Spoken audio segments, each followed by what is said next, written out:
de este curso, de esta exposición. Enhorabuena, les doy la bienvenida para poder compartir, para poder conversar respecto a este tema tan interesante y tan necesario, ¿no?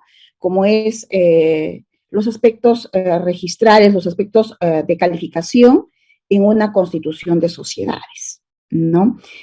Como sabemos, la calificación, pues, es una función principal de la tarea registral, ¿no? Es un procedimiento registral, que es un procedimiento especial, un procedimiento no contencioso, donde no hay un enfrentamiento de partes, sino es un pedido, es una solicitud, es una rogatoria que hace el usuario, donde llega a sede registral y es el registrador quien tiene que evaluar, quien tiene que calificar, quien tiene que verificar si ese título, ese acto que se está cuya inscripción se solicita, pues está amparado en el ordenamiento legal, si cumple con todos los requisitos, ¿no? Entonces, sabemos bien que un procedimiento registral, pues, tiene prácticamente 3 etapas, ¿no? Lo que es la presentación, lo que es la calificación, que es lo medular de la tarea registral, y la inscripción, ¿no? La inscripción. Entonces, en términos generales,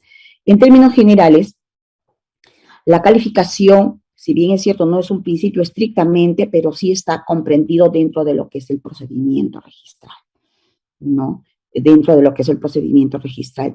Y es una tarea primordial, es una tarea que tiene que ver con la evaluación, con el análisis de un título que llega a manos del registrador, ¿no? Como sabemos, las rogatorias o el pedido de calificación o de inscripción de un título es siempre a instancia de parte, ¿no? Es la regla general, tiene que ser a instancia de parte, no es de oficio, no es que el registro de motu propio va a iniciar una solicitud de inscripción o una rogatoria, no, tiene que ser a instancia de parte, ¿no? Entonces comprende el proceso de calificación desde el momento de que se ingresa, desde el momento que se presenta el título en sede registral, ¿no? Para su calificación. Y ya luego el proceso de calificación se va a ver si se va a inscribir, se va a tachar, se va a observar, se va a liquidar por mejores derechos, en fin. Pero en fin, eso es una concepción general de lo que es la calificación registral en los diferentes registros, ¿no? Registro de personas jurídicas, registro de propiedad, registro de bienes muebles, en fin. Pero el tema que hoy que hoy voy a disertar es precisamente referido al aspecto de calificación en la constitución de sociedades. ¿Cuáles son los parámetros? ¿Cuáles son las observaciones frecuentes que se hace en este tipo de calificación? ¿Cuáles son las formalidades? ¿Cuál es el parámetro legal que se considera para efectos de evaluar esta calificación, la calificación de las sociedades, ¿no? Como sabemos, el artículo 2011 del Código Civil contempla, pues, el principio de legalidad y rogación, que es el marco general de lo que es la presentación del principio de la solicitud que tiene que hacer el usuario ante registros, ¿no? ¿Qué es lo que nos dice? Los registradores califican la legalidad de los documentos en cuya virtud se solicita la inscripción, la capacidad de los otorgantes y la validez del acto, por lo que resulta de ellos, de sus antecedentes y de los asientos de los registros públicos. En efecto, señores, la tarea registral precisamente se ciñe a eso, porque cualquier acto jurídico o contrato no puede publicitarse, no puede darse a conocer sin antes hacerse una previa verificación de su legalidad, ¿no? Verificar si, pues, ese acto es inscribible, no es inscribible, si falta o no le falta requisitos legales, si está acorde a los antecedentes registrales, ¿no? Ese trabajo de calificación es en todos los títulos, en todos los actos que ingresan para efectos de la inscripción, ¿no? En todos los actos, en todos los títulos, así lo llamamos a los títulos, van a ser calificados. Y ese control, ese tamiz, ese control previo de calificación que se tiene que hacer es fundamental. Es fundamental porque eso va a determinar, señores, va a determinar si ese acto solicitado, ese acto registral, esa rogatoria, ese título, va a ingresar o no al ámbito registral. De modo que cuando pasa la siguiente etapa, ¿no? Que es ya la publicidad, cuando se inscribe ya se publicita, se publique actos y contratos válidos, exactos, ¿no? Que ya han pasado todo ese tamiz, ya se ha revisado correctamente, y en base a esa información que ya va a aparecer en el registro, los terceros, los ciudadanos, van a poder celebrar sus actos jurídicos y contratos. Va a poder generarse ese movimiento económico, ¿no? Esa transacción que se va a dar pues entre personas naturales, jurídicas, en fin, en base a esa información. Es por esa razón que es fundamental este acto de calificación en todos los registros y obviamente también en el registro de personas jurídicas, ¿no? Y básicamente en lo que es la Constitución, porque la Constitución es la primera etapa, ¿no? Que luego, pues, vendrán actos sucesivos, ¿no? Modificación de estatuto, nombramiento de gerente, pero la calificación del acto constitutivo viene a ser el primer eslabón, ¿no? El primer eslabón, el primer tamiz para que pueda ingresar esa Constitución al ámbito registral, ¿no? Entonces, la tarea registral, su fundamento es la calificación, señores. Es la característica principal, es la función más elemental que tiene la función registral. ¿Cuál es? La calificación. La calificación. Y eso está a cargo de los registradores, ¿no? Estos funcionarios tienen que revisar si esa compraventa, si esa constitución de sociedad, la constitución de una IRL, o si ese testamento está acorde a nuestro ordenamiento jurídico, ¿no? Por ejemplo, de pronto no se va a observar, o en todo caso se va a tachar.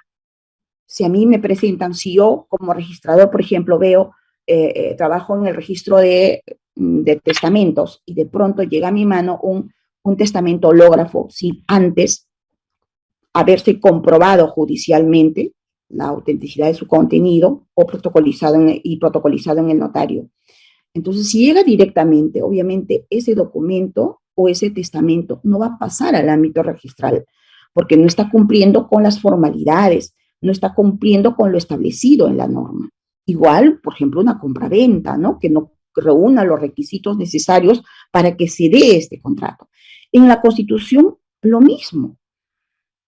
En la Constitución, lo mismo. Ahora vamos a ver de manera detallada cuáles son los aspectos que nosotros consideramos de acuerdo a la norma para que ese acto constitutivo pueda pasar al ámbito registral, ¿no? Bien, entonces, esto es de manera general la tarea, la tarea de calificación en el ámbito registral, que es como les decía, como les acabo de manifestar, es una tarea principal de la función registral, la calificación, ¿no? La calificación. La siguiente diapositiva, por favor. Bien, ahora, ¿qué es lo que señala la Ley General de Sociedades respecto a la formalidad que deben presentar los actos constitutivos? ¿No? Entonces, cuando llega a nuestras manos una solicitud de constitución de sociedades, lo primero que nosotros nos vamos a fijar si está reuniendo la formalidad, ¿no? Si tiene la formalidad de instrumento público, que es lo que exige el artículo 5 de la Ley General de Sociedades para los tipos societarios contemplados en esta norma. Y ahora ustedes se preguntarán si pues es la escritura pública, pero también hay normas que permiten que se haga esta constitución a través de documento privado. ¿Sí? No sé si ustedes han escuchado, la sociedad por acciones cerrada simplificada. Es una figura nueva, es cierto. Es la única que permite que se puede hacer una constitución a través de un documento privado vía la plataforma de Sunar por SID Sunar, por el sistema de intermediación digital, ¿no? Eso es con firma digital. Entonces, señores, lo primero que uno va a fijarse es si reúne la formalidad o no, si está en un instrumento público o no. En el caso de la SACS, de la sociedad, a la siguiente diapositiva, por favor. En el caso, señores, de la sociedad por acciones cerradas simplificada, que está regulada por el Decreto Legislativo 1409 del 12 de septiembre de 2018, obviamente se ha dado en un contexto donde se ha deseado apoyar, se ha querido apoyar al sector empresarial, principalmente a la micro, la pequeña y la mediana empresa, ¿no? Dándole una alternativa de formalización para poder agilizar, para que, pues, el empresariado no tenga trabas, no haya mucha burocracia, se le ahorre un dinero para que no esté constituyendo, porque obviamente la constitución por escritura pública de una sociedad en el despacho notarial tiene un costo. Entonces, se ha previsto la constitución de una sociedad por documento privado, ¿no? Por documento privado. La sociedad por acciones cerradas simplificada, ¿no? Obviamente, para este tipo de sociedades no es libre, por ejemplo, que cualquier persona constituya a través de este mecanismo, ¿no? De este mecanismo alternativo, solo es para personas naturales, ¿no? Solo es para personas naturales. Entonces, cuando llega a nuestras manos un título que contiene un acto constitutivo, lo primero que voy a ver, y tal vez está en documento privado, entonces tengo que verificar si se trata de una SACS. Porque si es documento privado y es una SAC, una sociedad anónima cerrada, o una sociedad de responsabilidad limitada, ¿no? Entonces, definitivamente, no va a pasar al registro, porque no está cumpliendo con una formalidad. Para esos casos, la Ley General de Sociedades, pues, estipula la escritura pública, señores. Entonces, lo primero que vamos a verificar es eso, ¿no? Y luego, ¿qué es lo que vamos a revisar en el acto de calificación? La siguiente diapositiva, por favor. ¿Quiénes son los que constituyen? ¿Quiénes son los que constituyen la sociedad? La sociedad obviamente se constituye por dos o más personas, por algo se llama sociedad, ¿no? En el caso de la sociedad de acciones cerrada simplificada, les decía que solamente es para personas naturales, por documento privado pueden constituirlo, pero no personas jurídicas, ¿no? Y en ese caso tampoco el aporte no es de todo tipo de bienes. Los bienes registrables no se pueden aportar en las SACS, ¿no? En el artículo 4 de nuestra Ley General de Sociedades dice que la sociedad se constituye cuando menos por dos socios, que pueden ser personas naturales o jurídicas. Alguna vez yo he tenido casos donde un fondo de inversión que pues tiene la naturaleza de un patrimonio autónomo, estaba fungiendo de socio, estaba constituyendo una sociedad, y así me llega la escritura pública. Entonces yo tuve que observarle y decirle, oiga, para constituir una sociedad tiene que ser una persona jurídica o una persona natural o ambas. Pero tú no tienes la naturaleza, ¿no? Tú no tienes la personería jurídica, no eres una persona jurídica, ¿no? No es una persona jurídica. Y estaba constituyendo una sociedad. Entonces, en esos casos, pues, tuve que observar, tuve que decirle, no pasa, no se puede, porque hay un artículo expreso de la norma que dice solo personas naturales o jurídicas. Y en este caso, esta sociedad de inversión, recuerdo bien, sí, una sociedad de inversión, pues no tiene personería jurídica, porque recuerden que con la inscripción, una sociedad adquiere la personería jurídica. Entonces, en ese caso no era, nunca había llegado a ser registral, era un patrimonio autónomo, ¿no? Entonces, mucho ojo en eso. Bien, entonces en las sociedades anónimas cerradas simplificadas, señores, solo personas naturales, ¿no? Solo personas naturales. Si ustedes consideran como un socio ahí a una persona jurídica, definitivamente esa rogatoria, esa solicitud de inscripción, ¿no? Ese título va a ser observado.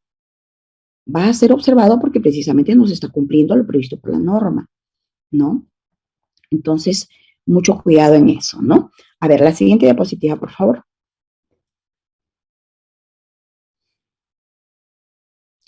¿Qué aspectos más el registrador que ve la constitución de sociedades evalúa, analiza, verifica si está acorde o no a la ley? Ustedes habrán escuchado lo que es el pacto social, ¿verdad?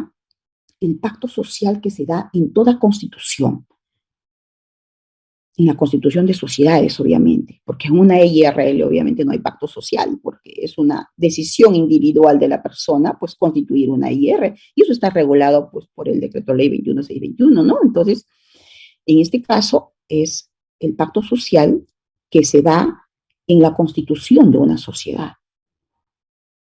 El pacto social no es otra cosa que la manifestación de voluntad de los socios, de los fundadores, ¿no? Para poder fundar, para poder crear una sociedad, designando a los primeros administradores, ¿no? Aprobando su estatuto social y decidiendo también cuál va a ser el monto del capital social.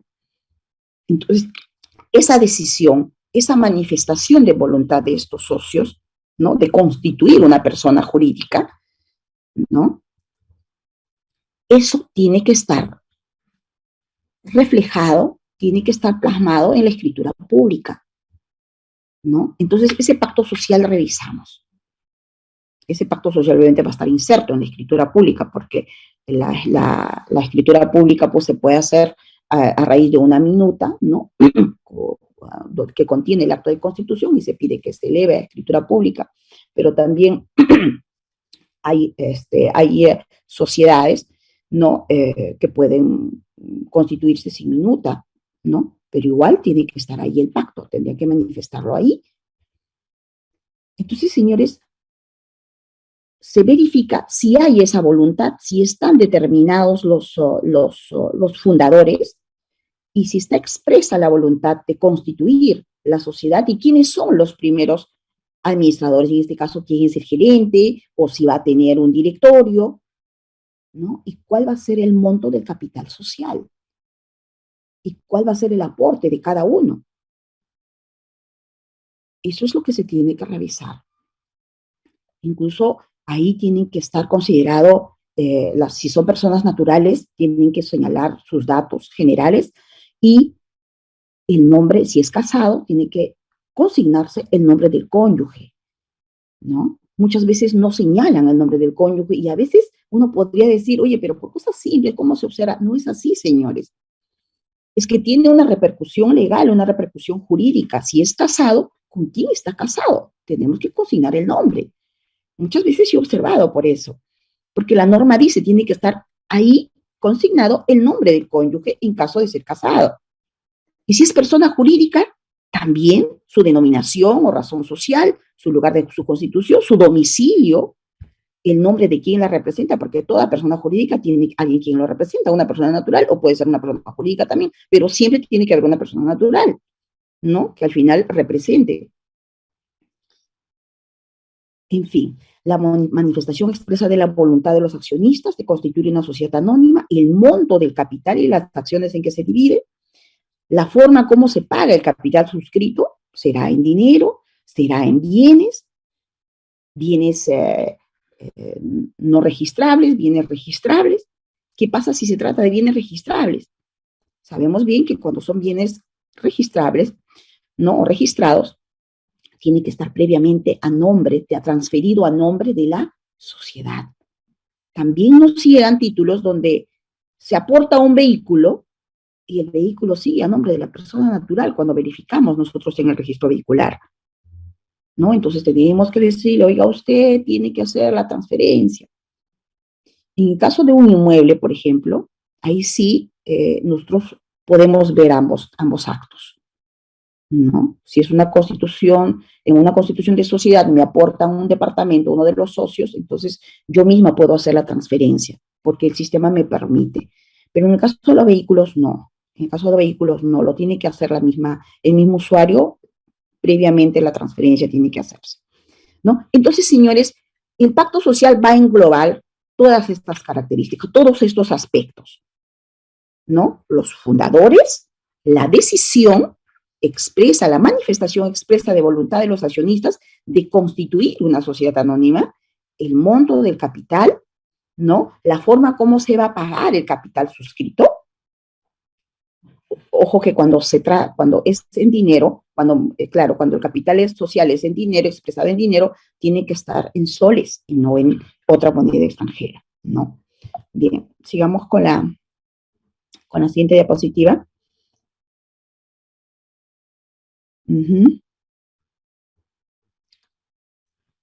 Claro, el pacto social también debe considerar el nombramiento y los datos de identificación de los primeros administradores. Asimismo, el estatuto, ¿no? El estatuto que va a regir el funcionamiento de la sociedad. Nosotros sabemos que el estatuto es el cuerpo normativo que va a regular, ¿no?, los derechos, las obligaciones de los socios que van a tener en esta sociedad. Y también se va a considerar en el estatuto el funcionamiento de los órganos de gobierno, cómo va a funcionar también la Junta General de Accionistas, la denominación, la duración de la sociedad, en fin, ¿no? Su objeto social. Entonces, en el pacto social está la decisión de los fundadores de constituir una sociedad, su capital social, sus primeros administradores y también el estatuto, la aprobación de su estatuto, ¿no? La aprobación del estatuto, que es, como les digo, es un cuerpo normativo que va a regular a esa persona jurídica. A ese estatuto se va a ceñir la vida jurídica de esta persona que se está creando. ¿Correcto? Bien, sigamos, por favor. Y el estatuto, como les decía, ¿qué rubros tiene o qué aspectos tiene que contemplar? En primer lugar, en el estatuto se tiene que considerar cuál va a ser la denominación de la sociedad. Como les decía, en el estatuto tiene que considerarse lo que es la denominación, lo que es el objeto social, la duración, los órganos de gobierno, las facultades que se les va a dar a los órganos de gobierno, cómo va a funcionar la junta, si va a tener directorio, va a tener solo gerente, en fin, los derechos y obligaciones de los socios, ¿no?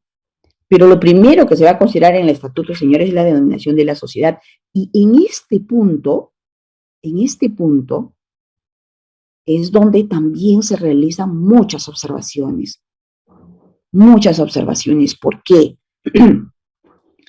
Porque sabemos bien que la denominación o la razón social no debe repetirse, no debe de existir en el índice, preexistir en el índice nacional de personas jurídicas, uno igual al que se quiere constituir, uno igual a la denominación que se está empleando, ¿no? Para eso, pues, sabemos que tenemos que hacer una reserva de denominación o previamente una búsqueda, ¿no?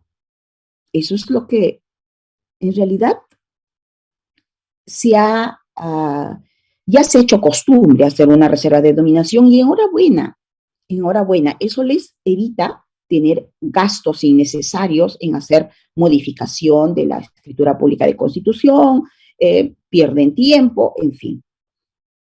Me parece muy bien, pero hay en algunas oportunidades, pues, de frente presentan la constitución sin antes haber reservado la denominación, ¿no? Bien, entonces, cuando uno presenta su acto constitutivo, obviamente está ahí el estatuto, La denominación que emplean, señores, no debe preexistir en el Índice Nacional de Personas Jurídicas y es un índice a nivel nacional, ¿no? Es un índice a nivel nacional. Entonces, cuando uno hace la búsqueda, pues de frente va a saltar si es que ya existe esa denominación que está empleando, ¿no? Ahora, tampoco no se toma en cuenta para el tema de la denominación el tipo de persona jurídica, no porque sea una fundación, no porque sea una asociación o sea una IRL, si yo estoy constituyendo una SAC, ¿no? Los huerfanitos SAC, y puede existir en el índice los huerfanitos EIRL. El tipo societario o el tipo empresarial no importa. Acá no debe repetirse, no debe ser igual a la que existe ya en el sistema. En este caso, los huerfanitos, pese a ser EIRL, ya existe. Entonces, no se toma en cuenta el tipo de persona jurídica. La denominación es lo que se va a considerar para temas de igualdad, ¿no? A veces consideran nombre abreviado, ¿no? Ponen su denominación principal y luego una denominación abreviada, ¿no? Una denominación abreviada. Ahora, la denominación abreviada tiene que estar conformada, pues, ya sea por las primeras letras, por la primera sílaba o algunas palabras de la denominación principal. Y en ese aspecto también tenemos muchas observaciones porque la denominación abreviada no se desprende de la denominación principal, no se desprende, me consideran otras palabras o en otro orden diferente, o me toman la última sílaba una de las palabras de la denominación principal, la última sílaba o la sílaba intermedia.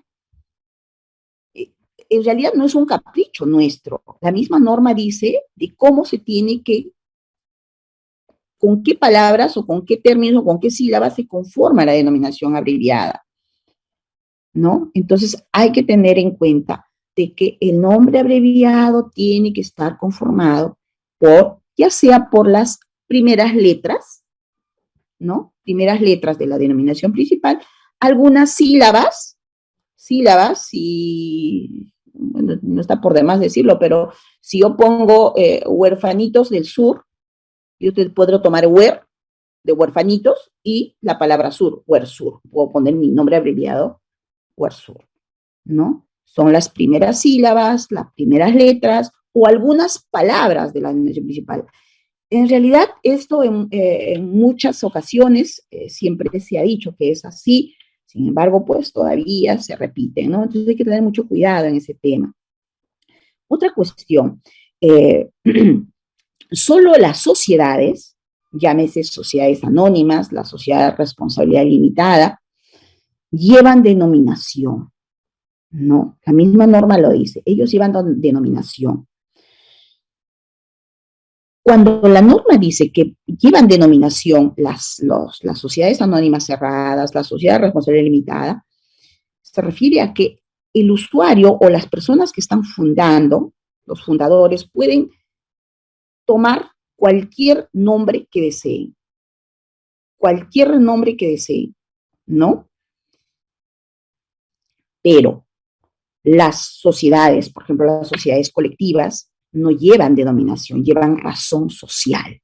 Y la razón social se caracteriza, ¿no? Por estar conformada por los nombres o el nombre de alguno de los socios fundadores, ¿no? No es igual razón social con denominación. Entonces yo no puedo poner razón social a una sociedad anónima cerrada. Para nada, ya se tendría que observar, ¿no? Tampoco podría poner una denominación a una sociedad colectiva. Tampoco no es así. Entonces, hay que tener en consideración ese aspecto, ¿no? Bien, sigamos. La otra diapositiva, por favor.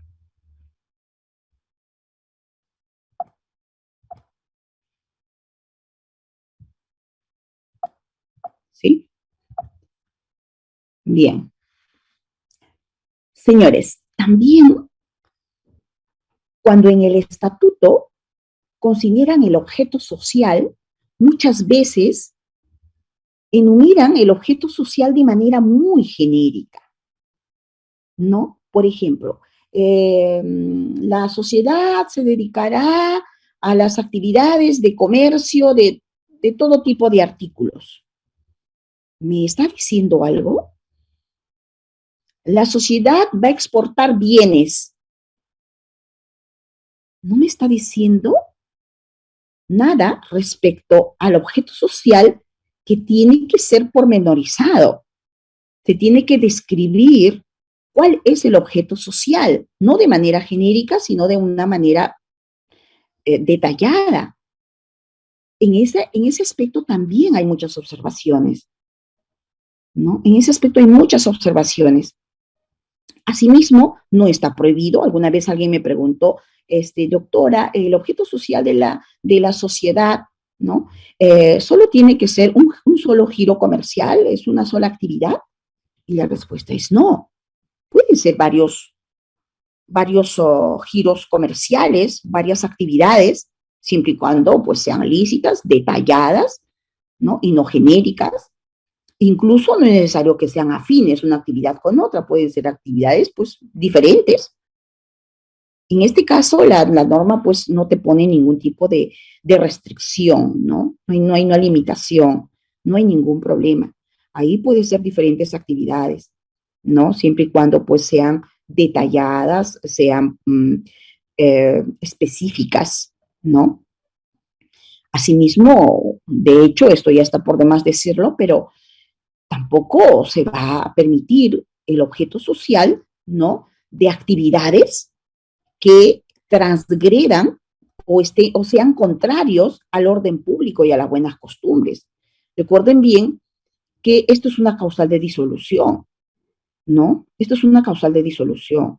En el caso de que una sociedad tenga actividades que sean contrarias a las leyes del orden público y las buenas costumbres, ¿no? Por resolución suprema puede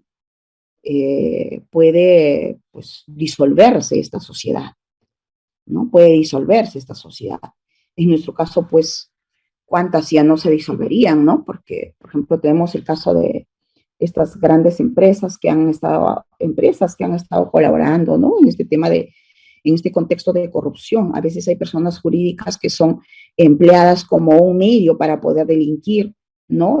Todo el tema de la corrupción. Entonces yo creo que burlando licitaciones, alterando, en fin, ¿no? Yo creo que muy bien ahí caería pues la disolución, ¿no? En este tipo de empresas, porque están atentando contra leyes del orden público, ¿no?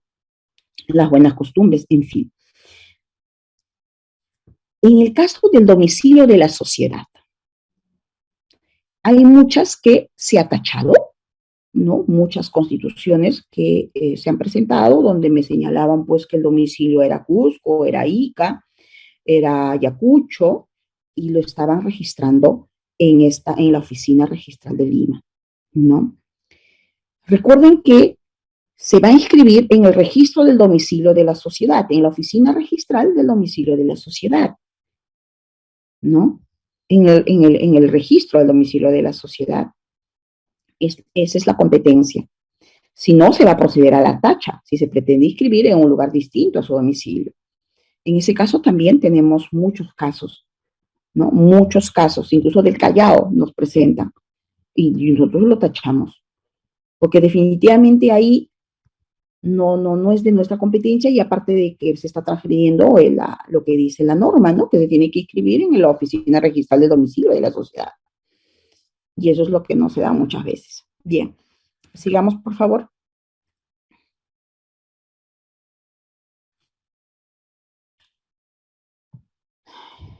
¿Qué aspectos más del estatuto nosotros revisamos? El plazo de duración de la sociedad, con indicación de la fecha de inicio de sus actividades, el monto del capital, a cuánto asciende, ¿no? Si va a ser dinerario, si va a ser en bienes muebles, si va a ser en bienes inmuebles, ¿no? Como les manifestaba hace un momento, cuando se trata de bienes inmuebles, pues se tiene que transferir a la sociedad, ¿no? Es una transferencia por aporte a sociedad. Se tiene que transferir ese inmueble o ese vehículo que se está aportando a la sociedad, tiene que aparecer ya en la esfera patrimonial de la persona jurídica, ¿no? Recuerden que es una persona distinta de la persona natural, tiene su patrimonio propio, ¿no? No se puede confundir con el patrimonio personal que puede tener el socio fundador o el accionista. Es un patrimonio independiente. Y si tiene acreedores, entonces sus acreedores pues tendrán que pagarse con el patrimonio que tiene esta persona jurídica, ¿no? Entonces, eh, eso es elemental, ¿no? También se ha observado muchas veces por el tema de la falta de transferencia y también porque no se ha individualizado correctamente los bienes que se está aportando. Muchas veces me aportan bienes muebles y dicen, se aporta un televisor negro. Recuerden que tiene que estar individualizado el bien. Se tiene que hacer el informe de valorización y también tiene que estar individualizado. Tendrá un código, tendrá una serie, tiene que considerarse eso. Porque de lo contrario también se va a observar, porque está transgrediendo un artículo donde dice que tiene que estar debidamente individualizados los bienes que se aportan, ¿no? Bien. Y como también los regímenes, el régimen de los órganos de sociedad. Si esa constitución de sociedad, imaginémonos que es una SAC, tiene gerente general, tiene directorio, no tiene directorio. Recuerden que las SACs queda en ellos tener su directorio o también su gerente general, ¿no? Pero sí, en el caso de las sociedades anónimas abiertas o las ordinarias, ahí sí tienen que tener directorio, ¿no? Pero en el caso de la SAC es opcional, pueden o no también tener directorio, ¿correcto? Entonces, el régimen de los órganos de la sociedad, ¿no? ¿Cómo va a funcionar? ¿Cuál va a ser el quórum, ¿no? De la Junta General de Accionistas, el quórum simple, el quórum calificado, todo eso tenemos que revisar. Algunas oportunidades, por ejemplo, una modificación de estatuto que amerita un quórum calificado, sin embargo me ponen un quórum simple. Entonces eso está transgrediendo un ordenamiento expreso que dice la ley, que está establecido en la Ley General de Sociedades, donde para temas de modificación, aumento, ¿no? Para temas de fusión se necesita un quórum calificado. Entonces eso es lo que tenemos que verificar. Ese es el parámetro legal que los registradores tenemos que hacer, señores, con cada título. Y en el caso de constituciones vemos todos estos temas, ¿no? Y más o menos les estoy comentando cuáles son las observaciones más recurrentes que se da en cada caso, para que tal vez en otro momento o posteriormente ya no se vuelva a repetir este tipo de errores, ¿no? Porque la función del registro, señores, es servirlos. La función del registro no es observar, estar, ¿no? Tachando. Lo que se quiere es registrar, ¿no? Lo que se quiere es registrar, pero para registrar, para poder inscribir ese acto, obviamente tiene que pasar un tamiz, una etapa previa de evaluación, ¿no? Porque cualquier acto no puede acceder al registro sin antes una verificación, una evaluación, que es precisamente la calificación, ¿no? Porque de lo contrario, ¿qué actos llegarían al registro y qué actos se publicitarían? Imagínense que no se contemple un tracto sucesivo, que no se observe por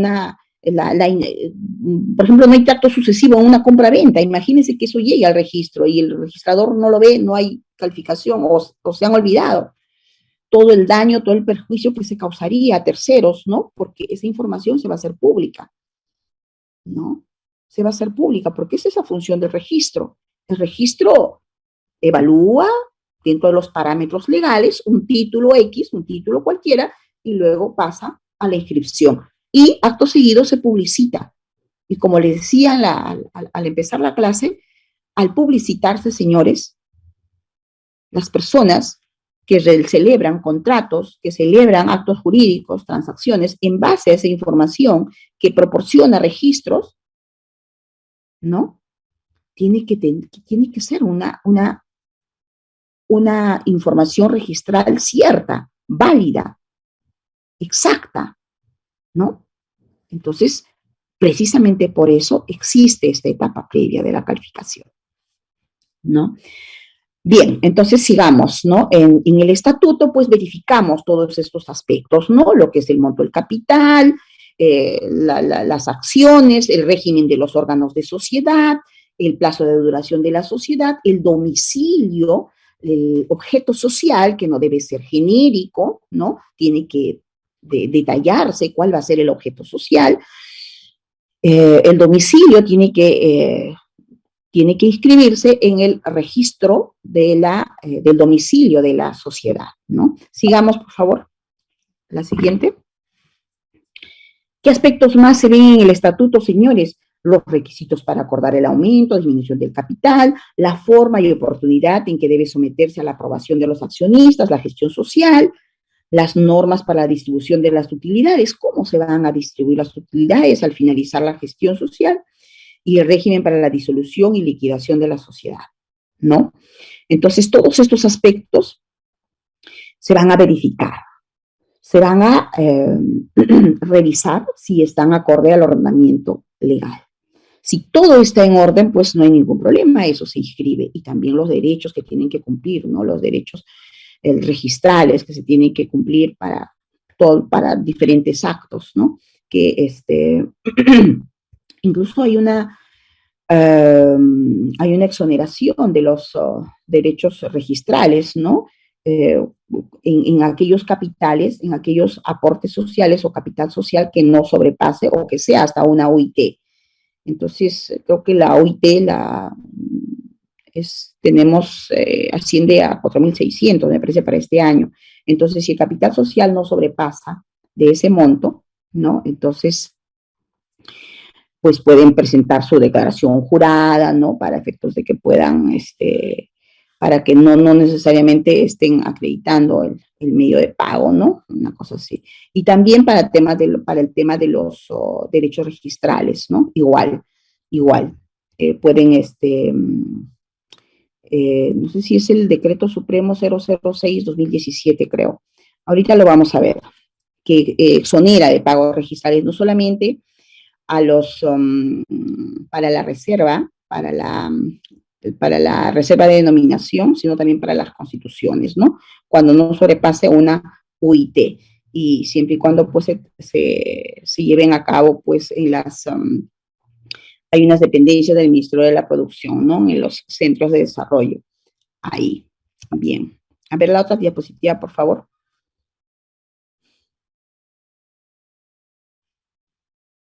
En el caso de la liquidación, bueno, ya sabemos que de registros públicos siempre eh, tiene que pagarse los derechos para el tema de la inscripción en todos los actos, ¿no? Solo hay uno que otro que son exonerados que acabo de manifestarles, ¿no? En la siguiente diapositiva, un ratito, por favor, quiero verificar un asunto. Luego regresamos a esta. En esta, por ejemplo, no me equivocaba, es el Decreto Supremo 06-2017, donde se exonera de pagos registrales, ¿no?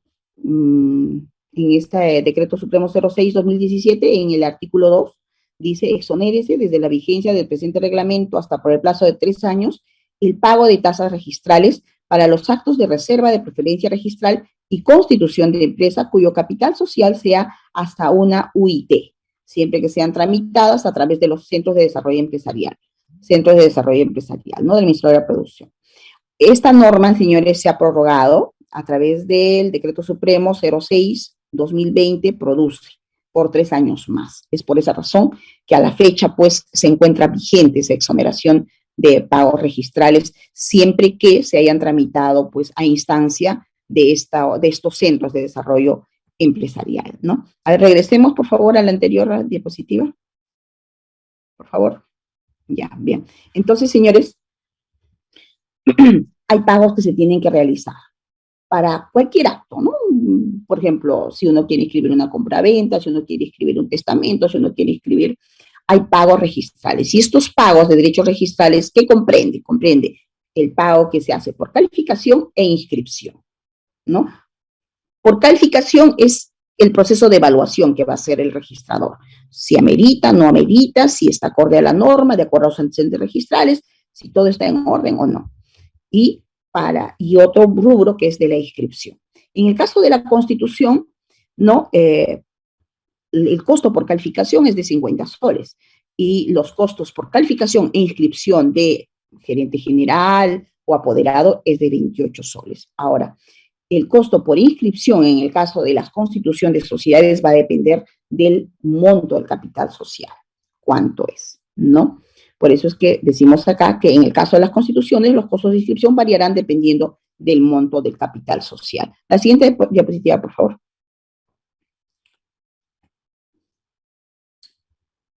Bien, no sé qué estamos. Entonces, señores, este decreto, quiero incidir, este decreto del que yo estaba refiriéndome hace un momento, el Decreto Supremo 06-2017, que aprueba el reglamento del Decreto Legislativo 1332, que facilita, precisamente se ha expedido esta norma para efectos de facilitar la constitución de sociedades a través de estos centros de desarrollo empresarial, ¿no? Todo esto se da, señores, en el contexto de viabilizar, de poder apoyar y ayudar a las micro, mediana y pequeñas empresas, ¿no? Al sector empresarial, porque mucho se ha visto de que, pues, han considerado de que hay una traba, ¿no? Una traba burocrática, hay una traba que impide el acceso directo, el acceso, el amparo de estas empresas o la constitución de estas empresas, ¿no?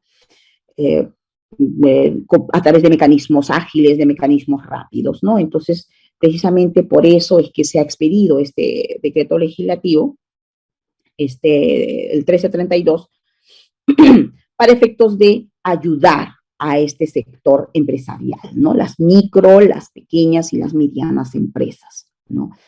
Favorecer la constitución, propiciar la constitución de sociedad, hacer de que sea más ágil la constitución, de modo que no haya algún impedimento, algún obstáculo para que pueda llegar a ser registrada, ¿no? Entonces, como les digo, esta norma se ha prorrogado, de acuerdo al Decreto Supremo 06-2020, produce. Es por eso que a la fecha todavía se están exonerando de estos pagos registrales cuando se cumplen, pues, estos requisitos, ¿no? Cuando se cumplan estos requisitos. ¿Cuál es? Su capital sea una UIT y siempre que sean tramitadas a través de los centros de desarrollo empresarial. Bien, sigamos, por favor. Bien. Cuando uno aporta los bienes, ¿no? Cuando uno aporta bienes a la sociedad, ¿correcto? Mejor dicho, cuando uno aporta el capital social, cuando uno considera un capital social para la constitución de la sociedad, pues los bienes los bienes dinerarios o los bienes muebles o inmuebles que se han de aportar se tienen que acreditar, ¿no? Por ejemplo, si es el capital social se refleja en un monto dinerario, entonces pues se tiene que acreditar en la respectiva escritura pública la transferencia bancaria o el aporte que se ha hecho, pues, ¿no? A la empresa. Ahí tiene que aparecer el nombre de la denominación de la sociedad a donde se está aportando. Muchas veces me adjuntan el voucher y no aparece el nombre de la sociedad. Entonces yo no sé si realmente se ha aportado a la sociedad o a otro tipo de persona jurídica. Entonces, tiene que aparecer en el voucher de pago el nombre de la sociedad, ¿correcto? Ahora, también por este decreto supremo número 013-2013 produce, que se ha publicado el 28 de diciembre de 2013, se permite que vía declaración jurada, se puedan acreditar los montos de aporte dinerario que se está haciendo a la sociedad. ¿Qué dice el artículo 10? Para constituirse como persona jurídica, las MIPE no requieren del pago de un porcentaje mínimo del capital suscrito. En caso de efectuarse aportes dinerarios al momento de la constitución como persona jurídica, el monto que figura como pagado será acreditado con una declaración jurada del gerente, lo que quedará consignado en la respectiva escritura pública. Entonces, ¿esto qué quiere decir? Que, por ejemplo, cuando se trata de estas empresas, micro, pequeño, mediana empresa, ¿no? A mérito o al amparo de esta norma, de este Decreto Supremo 013-2013, artículo 10, puede el gerente general señalar que ha recibido el monto dinerario, ¿no? Y se ha depositado en entidad bancaria, en fin, y ya no acreditar el voucher de transferencia en una entidad financiera, ¿no? Simple y llanamente con la declaración jurada.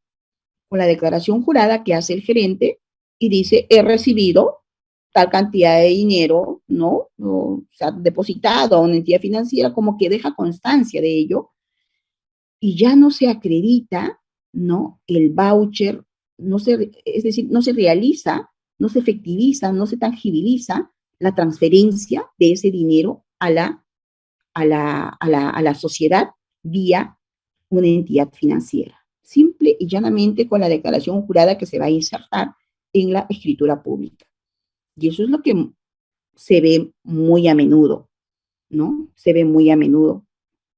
Y es una facilidad, pues, que también ha establecido el gobierno a efectos de que estas empresas, estos empresarios, puedan tener menores costos, ¿no? Para poder iniciar su tarea o su labor empresarial, ¿no?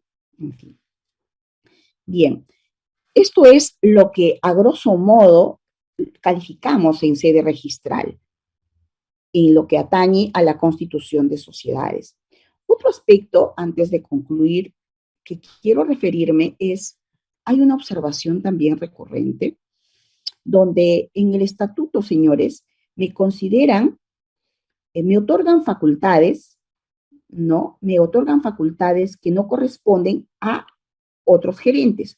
La misma norma dice cuáles son las responsabilidades del gerente general y del directorio, ¿no? Precisamente por el cargo que ostentan, ¿no? Recuerden que ellos son los representantes legales. Entonces, precisamente por el cargo que tienen, la misma Ley General de Sociedades les asigna ciertas responsabilidades, como por ejemplo el previsto en el artículo 221 de la Ley General de Sociedades, donde es al directorio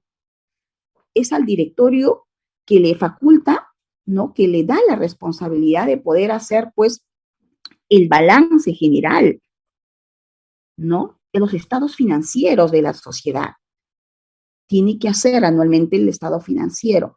Y claro, si es una sociedad que no tiene directorio, entonces esa responsabilidad recae en el gerente general. Pero ¿qué está sucediendo últimamente?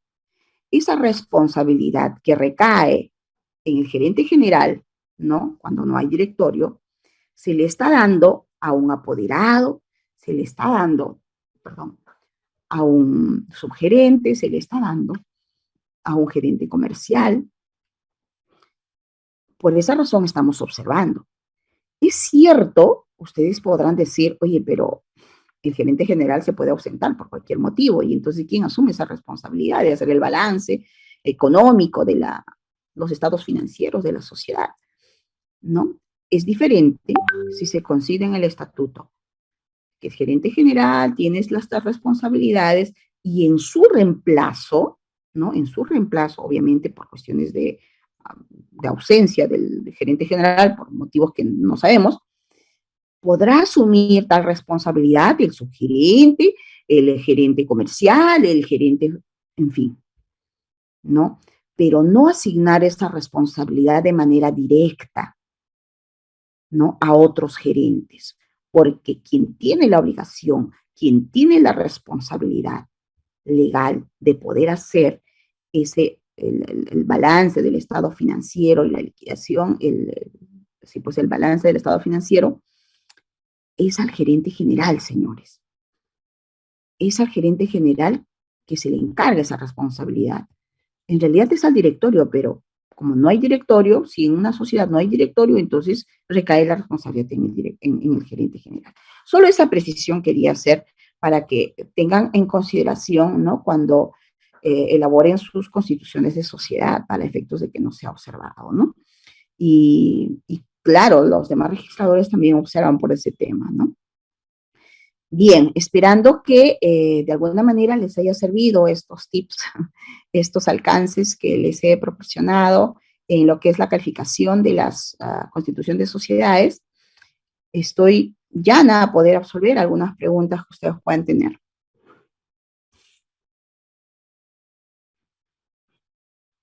Muy bien, agradecemos a la doctora por su excelente exposición. Pasamos entonces a la parte de las preguntas.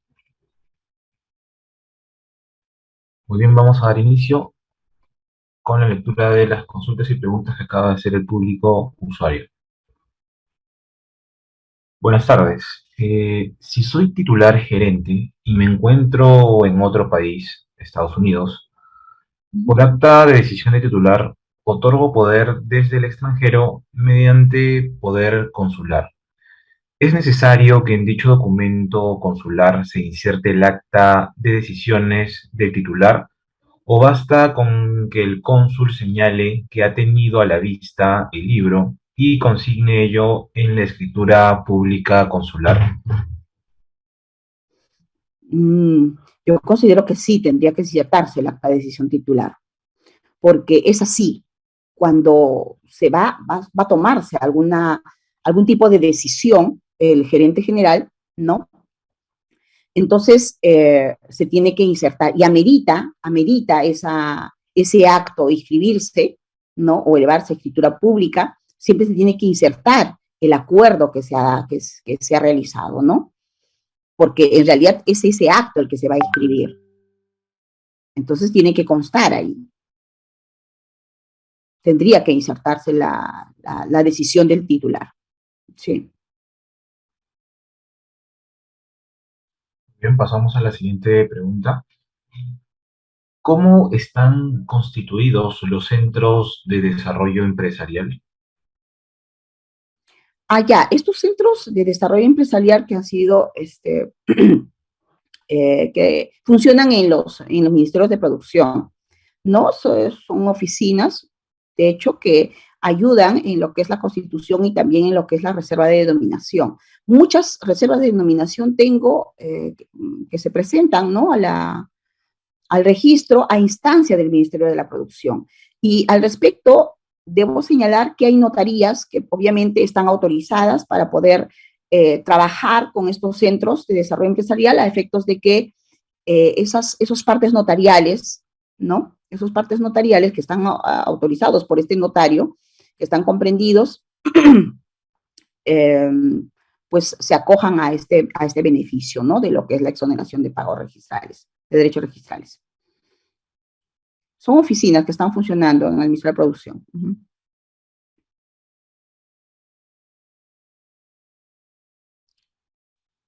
¿Sí? Bien, pasamos a la siguiente pregunta.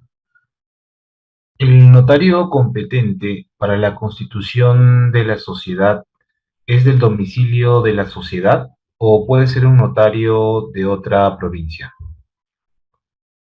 Allá.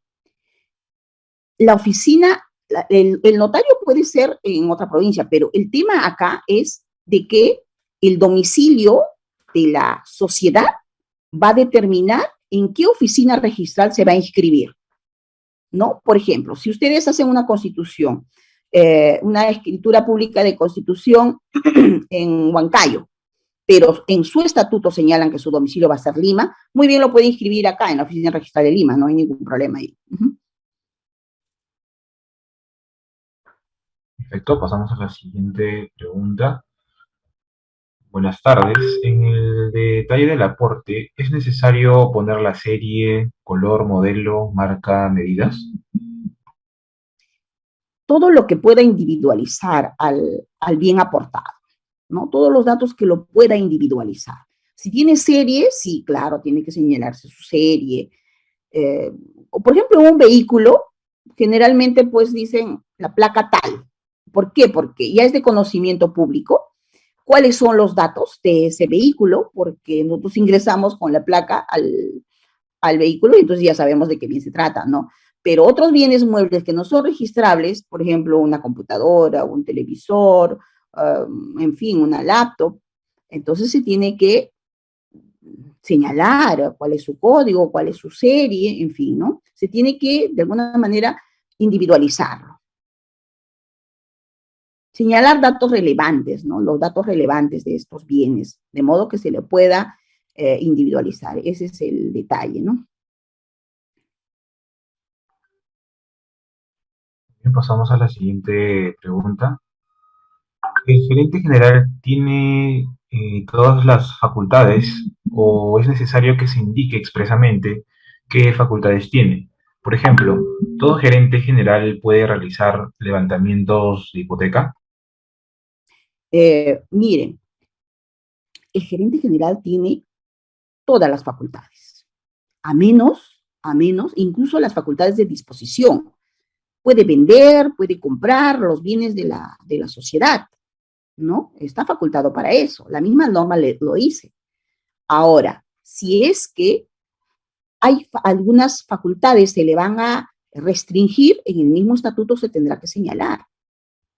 Por el solo nombramiento, ya este gerente tiene todas las facultades, incluso de disposición. Pero si no se desea que este gerente tenga esas facultades de disposición, se tendrá que consignar en el estatuto, es decir, el estatuto, el gerente general nombrado no podrá disponer, no podrá vender, no podrá hipotecar, no podrá, se tendría que decir de manera expresa, porque si no lo dice, se entiende que tiene facultades amplias.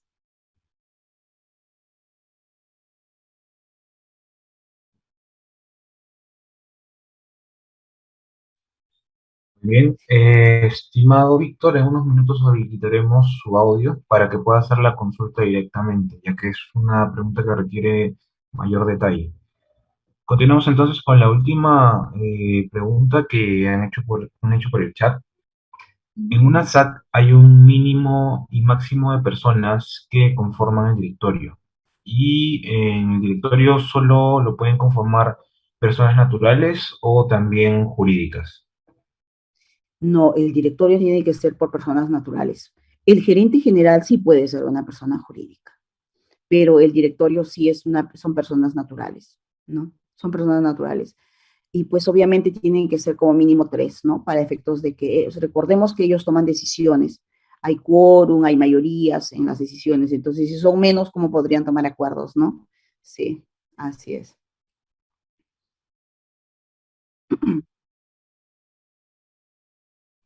Perfecto, hemos concluido con las preguntas del chat. Estimado Víctor, ya tiene el uso de la palabra para que pueda hacer su consulta directamente. Hola, buenas tardes. Hola, Buenas tardes. Víctor. ¿Cómo estás? Doctora, muy buenas tardes. Muy agradecido por la disertación, definitivamente bastante enriquecedora. Doctora, yo quiero llamar un poquito a la reflexión en el sentido siguiente. ¿Qué acciones se pueden tomar frente al excesivo formalismo que a veces muchos registradores incurren, ¿no? En el ejemplo siguiente, como por ejemplo en un acta fundacional en un inserto notarial se ha consignado pues que obra no inserto en el acta fundacional de los folios 3 y siguientes, cuando no se ha precisado del folio 3 al folio 7. Sin embargo, por haber usado la condición de siguientes es causal de observación. ¿Considera usted que es un excesivo formalismo que viene realizando la calificación registral? ¿Y qué acciones se puede tomar frente a ello? Bueno, en realidad el registrador tiene que ser pro inscripción, ¿no? Como yo les decía en la disertación, lo que nosotros queremos es que se inscriba el título, no que se ponga trabas o se obstaculice. Todos los registradores debemos propiciar, tender a eso, ¿no? Que es la labor principal de registro, que es pro inscripción. Ahora, por otro lado, cada registrador es autónomo en sus decisiones, ¿no? Hay una autonomía que la misma norma establece en la toma de las decisiones y en las calificaciones que hacemos, ¿no? Es el registrador, luego de la calificación, quien decide si inscribe, tacha, liquida, observa, en fin, ¿no? Es eso, y para eso precisamente siempre nos capacitamos, nos actualizamos, conversamos como en estos foros o en estos cursos con ustedes para poder darles el alcance, pero en realidad la labor registral es pro-inscripción y debe propender a ello, ¿no? A propender a ello. Como les digo, cada registrador es independiente y yo no entiendo por qué por meros formalismos se pueda. No estoy de acuerdo definitivamente, pero lastimosamente cada registrador es autónomo, ¿no? Así es. ¿Alguna otra pregunta tal vez que puedan tener? Bien, no habiendo más preguntas, entonces damos concluida a esta sección. Agradecemos a todos los participantes por realizar sus consultas, sus preguntas.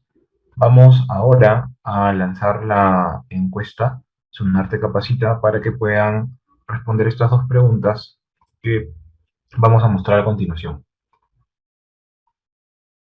En sus pantallas le debe aparecer una ventanita de color blanco, ¿no? Con dos preguntas para que puedan contestarlas. Hacemos el llamado a todos los participantes para que puedan responder estas dos preguntas.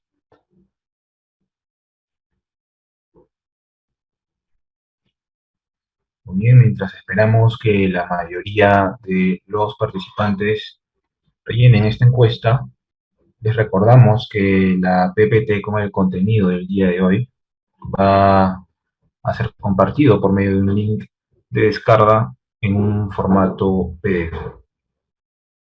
Esperamos unos breves segundos más para tener algunos puntos dudosos, algunas inquietudes y de esta manera podemos conversar de manera directa respecto a actos que pues se dan en la tarea registral, ¿no? Y yo creo que la intención del registro es precisamente servir a los usuarios, ser pro inscripción y poder siempre estar los registradores llanos y dispuestos a poder absolver las consultas o las inquietudes que puedan tener en todo momento, ¿no? A los señores usuarios, porque no tiene que haber esa separación esa distancia, ¿no? Entre el usuario y el registrador. Al contrario, debe haber este tipo de nexos, este tipo de canales para poder intercambiar ideas. Y también, como señaló Víctor, ¿no? Manifiesta su malestar por ciertas actuaciones que se dan en el ámbito registral y es válido eso, ¿no? Y es muy válido. Bien, continúen así capacitándose y conmigo ya será hasta otro momento.